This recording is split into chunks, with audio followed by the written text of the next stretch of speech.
False Positions and Unequal Yokes. Short Papers by C.H. Mackintosh.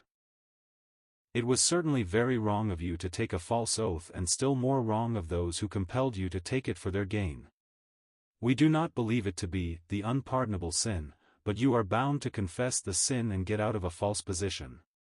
Do not trifle with conscience, else you may get into a state which can only be compared to hell upon earth. No human power should have induced you to tell a lie, much less to swear one. We feel deeply for you. You are evidently in a false and very trying position, but it is one thing to see this and another thing to know how to get out of it. It is clearly wrong for a Christian to be yoked with an unbeliever for any object. The fact of your having entered into this partnership in ignorance may account for your entrance, but it cannot justify your continuance therein. You have only to bow down before your Lord and confess your failure and look to Him to deliver you out of your false position. Beware how you act. Do nothing rashly. You must seek to act honorably toward your partner and toward all to whom you owe anything.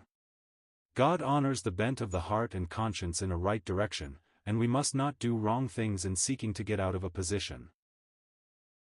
We need to know more of the circumstances of your case before attempting to give you any opinion.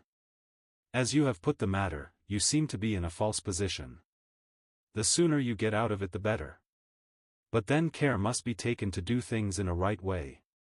It is certain that no worldly advantage should induce you to remain in a position which robs you of communion with God and His people. So far as you have informed us, it would seem to be distinctly an instance of the unequal yoke.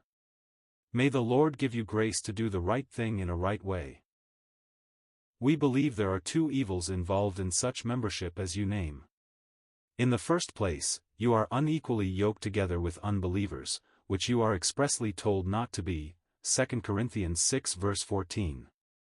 In the second place, you surrender your individual responsibility and become merged in an organization for whose every act you are morally responsible. There is nothing in Scripture to hinder your being a servant of such a company as you name. To be a partner would be an unequal yoke, which 2 Corinthians 6 verse 14 expressly forbids. We most assuredly judge it to be contrary to God's will for a Christian son to enter into partnership with an unconverted father, or vice versa. It is an unequal yoke in spite of the natural relationship.